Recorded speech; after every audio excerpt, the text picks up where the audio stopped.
The child was screaming in a language he didn't speak, and Sergeant Davin Osi had maybe 4 seconds to decide whether that mattered. The building was coming down. Not metaphorically. The upper 2 floors of what had been a Vorkai municipal shelter had taken a direct hit from a coalition airstrike that was officially a navigational error, and the structure was expressing its opinion of that excuse in a series of progressive, catastrophic groans. Davin had been 30 meters away when it happened, running a casualty sweep through what was supposed to be a cleared sector. The blast had knocked him flat, cracked the visor on his helmet, and left a ringing in his ears that felt like a living thing. He got up. He always got up. That was the thing about him that his squad found either inspiring or exhausting, depending on how tired they were. The child was in the rubble near the base of the structure, half buried under a collapsed interior partition, small enough that he almost missed her in the gray dust cloud. She couldn't have been more than 3 or 4 years in Vorkai terms, which his implant translated as roughly equivalent to a 7-year-old human, give or take the developmental biology. She had the wide secondary pupils of her species currently blown enormous with shock, and 4 fingered hands that were scrabbling uselessly at the chunks of plascrete, trapping her lower body. 4 seconds. The building groaned again. A chunk of facade the size of a ground car detached from the upper face and fell straight down, missing him by close enough that the displaced air hit him like a slap. He went in anyway. He wasn't thinking about the war when he did it. He wasn't thinking about the fact that Vorkai shock troops had killed 11 people in his platoon over the last 8 months, or that the standing intel assessment described the Vorkai as a civilization that had never, not once in 400 years of expansion, voluntarily ceased hostilities with a species they'd begun to fight. He wasn't doing a tactical calculation or a moral philosophy exercise. He was thinking, there is a child in there and the building is coming down. Some decisions aren't decisions. They're just the shape of who you are, expressed under pressure. He reached her in 8 seconds, not 4, because the debris field was worse than it had looked from outside. He caught a rebar edge on his left forearm that opened a gash through the suit and into the flesh beneath. He felt the sting, noted it, filed it. The partition pinning her was thick precast polymer, not the lighter interior stuff, and when he got his hands under the near edge and heaved, it didn't move. He heaved again, it moved. Not enough. The child had stopped screaming. She was watching him with those blown-wide pupils, completely silent now in the way that children sometimes go silent when something has moved beyond fear into a register they don't have language for yet. He looked at her. She looked at him. "I've got you," he said, which was useless because she didn't speak standard and his implant didn't have Vorkai conversational yet, only tactical intercept. But he said it anyway because the sound of a calm voice is its own kind of meaning. He repositioned, got his shoulder under the partition's edge instead of his hands, and drove upward with his legs. The suit's assist systems whined at the load. Something in his lower back made a noise of protest. The partition lifted 3 centimeters, then 5, then enough. He reached in with one arm and pulled her free. She weighed almost nothing against his chest. He turned and ran, and the building finished making up its mind behind him. The remaining structure gave way in a rolling collapse that he felt through his boots, that chased him with a wave of pressure and grit and gray dust, and he went down onto his knees on the far side of the street perimeter and covered her with his body out of pure instinct. The way you cover something you're trying to keep, and the debris wave broke over his back and left him coughing in the sudden silence that comes after catastrophic noise. He sat up, looked down. She was looking up at him, still silent. The dust had turned her dark green skin pale gray, and there was blood on her temple, a surface cut, not serious, and she had a grip on his sleeve, with both 4-fingered hands that was extraordinary for her size. He let out a breath, then another. "Yeah," he said. "Okay." He got his medkit out and cleaned the cut on her temple with the same field antiseptic he used on his own species, hoping the Vorkai weren't allergic to anything in the gel formulation. Apparently they weren't. She watched his hands with an expression he didn't have a cultural reference frame for. Not gratitude exactly. Something more complicated. Something more adult than her face should have held. He passed her his water ration. She drank from it cautiously, watching him the whole time over the rim. Then she held it back out to him with both hands, which even through the species barrier read clearly as, "Your turn," he drank. "Devon." His radio crackled. Lieutenant Esamaram, his platoon commander, clipped and precise. "Report. You fell off comms. Structure collapse. Sector 7 blue. I'm clear. 1 Vorkai child, non-critical injuries. A pause. She's unaccompanied. A longer pause from S's end. He could hear her deciding something. Confirmed, Sector 7 blue. Can she walk? He looked at the child. She looked back. He made a walking motion with 2 fingers, which was a ridiculous piece of universal pantomime. But she understood it immediately and looked down at her own legs, then back up at him, then gave the 4-fingered equivalent of a headshake. Her left ankle was wrong, not broken probably, but badly wrenched. Negative, carrying her. Another pause shorter, to the FOB medical, not to the holding facility. The holding facility was where they put Vorkai fighters. It was efficient and appropriately secured, and it smelled like disinfectant and dread. He'd never been comfortable there. He couldn't imagine sending a child. Essa didn't answer for 2 full seconds. FOB medical, she said, confirmed. Watch your back route. There are still pockets in Sector 6. He watched his back route. The child fell asleep against his shoulder before he was halfway back to the forward operating base, which he chose to interpret as a sign of either trust or complete exhaustion. And given the day she'd had, it was probably both. Her name, as near as the FOB's linguistics officer could transliterate, was Veth Ari. The last syllable apparently denoted a birth season, which Corporal Yuki Tanaka, the linguistics officer, translated with more enthusiasm than the situation strictly required as something like, the season when the sky is between colors. Devon wrote it phonetically in the margin of his battered field notepad and decided to call her Veth. She spent 4 days in the FOB's medical section, which was supposed to be temporary, and became something less simple.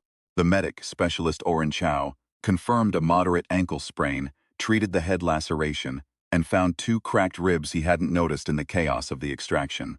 She ate the nutrient blocks they gave her with visible skepticism, but ate them nonetheless. She drew on the paper sheets of her medical cot with a stylus Chow gave her, elaborate, dense, repeating geometric patterns that the linguistics officer recognized as a simplified version of the Vorkai notation system used to teach children mathematics. She's doing proofs, Tanaka said, leaning over the cot's railing with an expression of academic delight that was completely disconnected from the geopolitical situation. Basic spatial geometry. She's 7. That's early, even for Vorkai cognition development. Good for her, Davin said. You don't find that interesting? I find the enemy's high-value relay in Grid 41 interesting. I find whether my platoon is going to rotate out before monsoon season interesting. He paused. She's a kid doing her homework. That's not interesting. That's just a kid. Tanaka looked at him with an expression he couldn't fully decode. Yeah, she said. Exactly. On the 3rd day, Veth started talking. Not to him specifically. She would murmur to herself while drawing, and sometimes when Chow came in, she would produce a rapid, quiet sequence of syllables that Tanaka eventually identified as questions. Where is this? What is outside? Where are the others like me? Chow answered them in standard, slow and clear, and Veth listened to standard the way someone listens to music in a language they're trying to learn, following the shape of it rather than the meaning. On the 4th day, Devan came in from a patrol debrief and found Veth sitting cross-legged on her cot staring at the door, and when he walked in she said clearly and correctly in standard, "You are the one who came in." He stopped. Yeah. She looked at him for a moment. You came in when it was falling. Yeah. A pause. Why? It wasn't a child's question the way it came out. It was the question that adults ask when they've seen something that doesn't fit their model of the world, and they're trying to understand whether the model is wrong or the data is. He recognized the shape of it because he'd been asking a version of the same question about the war for about 6 months now. Usually around 0300, when the forward base generators cycled down and everything got quiet. I don't know how to explain it in your language, he said. She considered this, then carefully. Try. He sat down on the chair across from her cot. He thought about it for a long time, longer than he usually gave to things. Finally, he said, there are some things you do because you decided to. And some things you do because the decision was already made before you knew you were making it. Does that? He stopped. Does Vorkai have a word for that? She thought about it. She said a word in Vorkai. 3 syllables, the middle one a resonant click sound that human vocal anatomy couldn't reproduce. What does it mean? He said.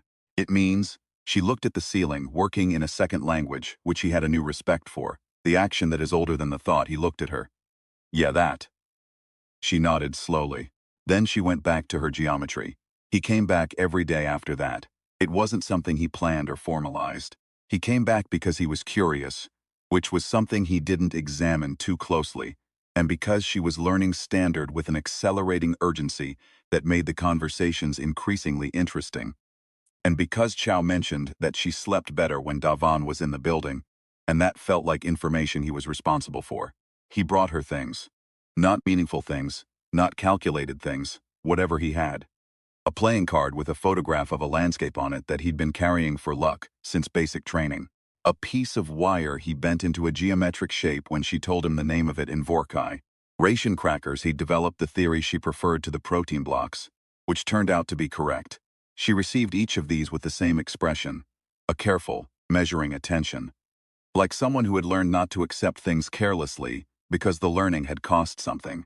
On the 8th day, a Vorkai diplomatic signal came through channels. Davan heard about it third hand, then second hand.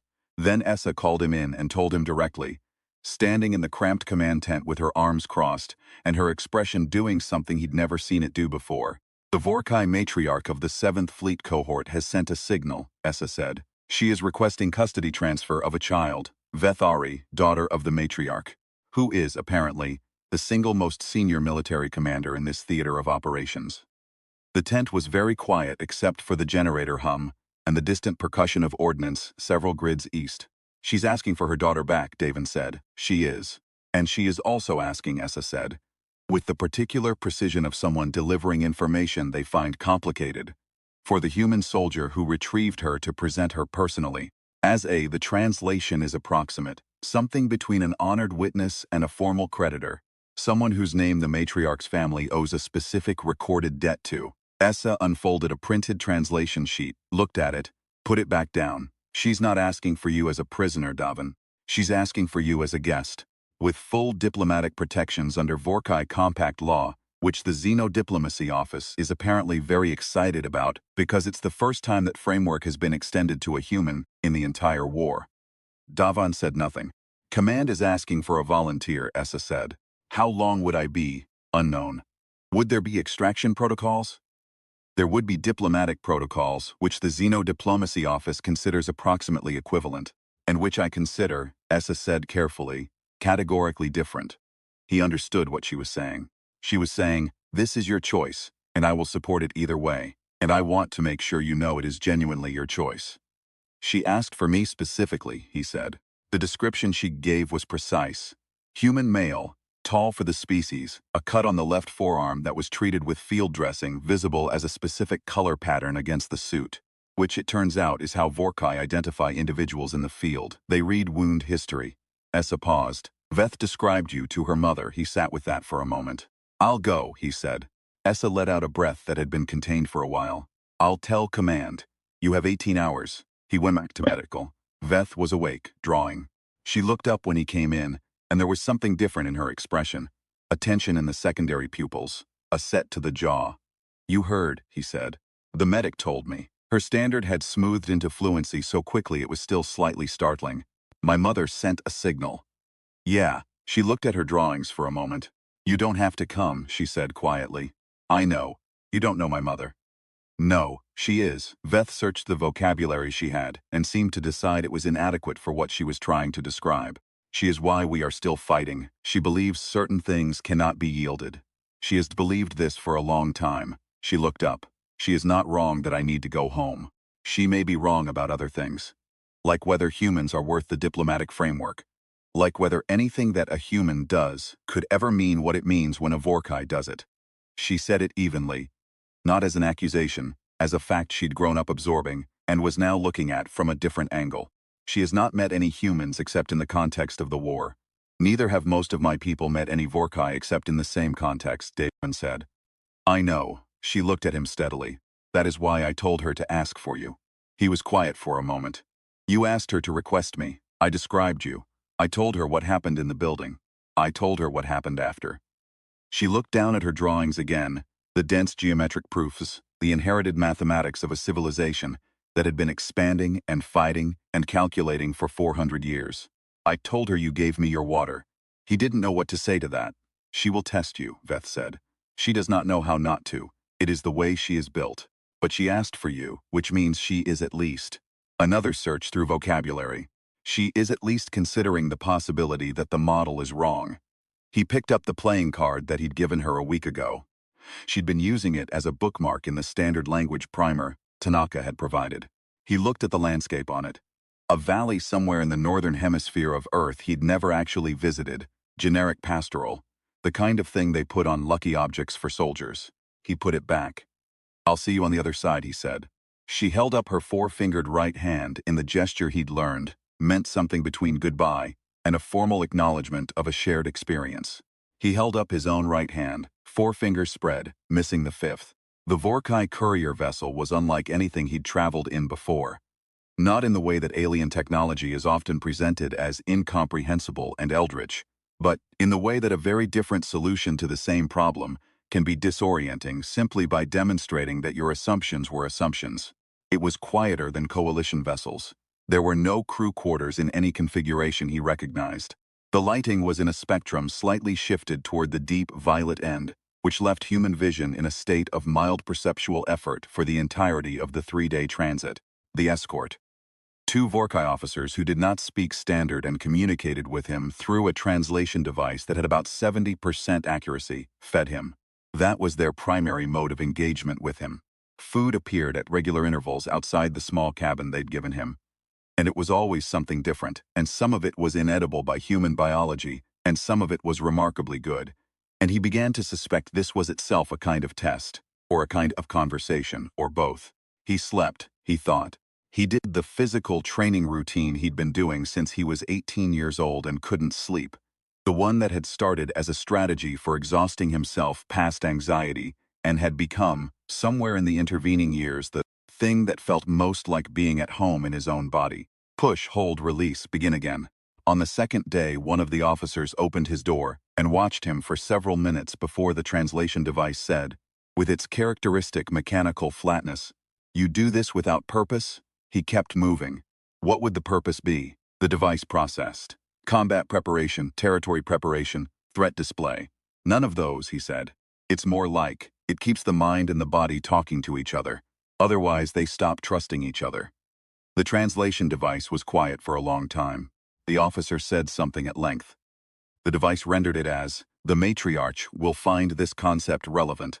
He didn't know what to do with that, so he finished his set. The 7th Fleet Hortzper command vessel was enormous in the way that things designed to end wars are enormous. Not wastefully, but completely. Every dimension of it, calibrated to the specific task of overwhelming whatever it was pointed at. He stood in the docking bay with his two escort officers and looked at it from the inside, which made the exterior dimensions even harder to process. And he thought about the fact that this was what they were fighting against, and felt, as he often did, the specific human response to truly large sheets things. Not despair, but a kind of stubborn interest.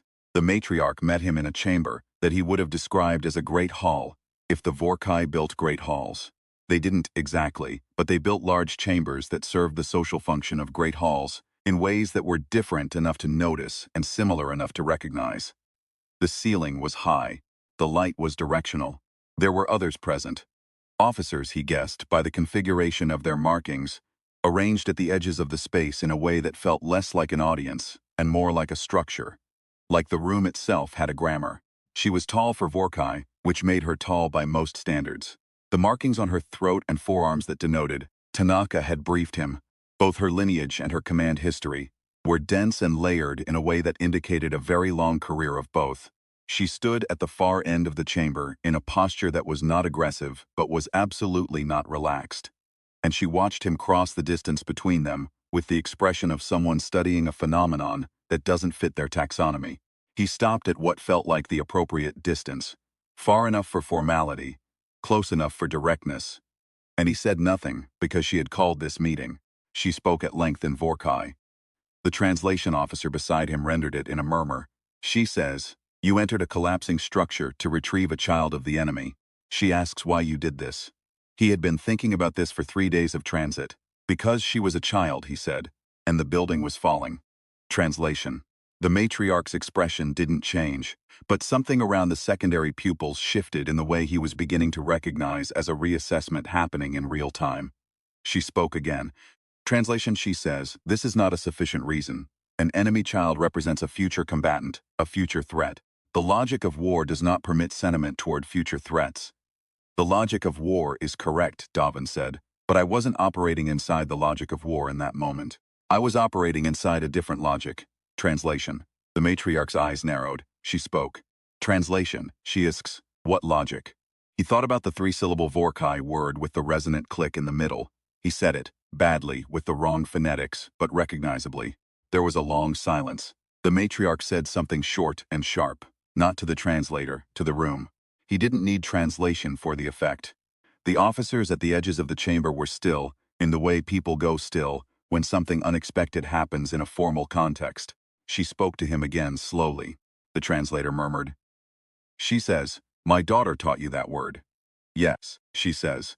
My daughter said that when you pulled her from the rubble, you said something to her in your language that she didn't understand. She asks what you said. I told her I had her, he said, which was partly a statement of fact and partly, he paused. It was partly the thing you say when you want something to know it's not alone.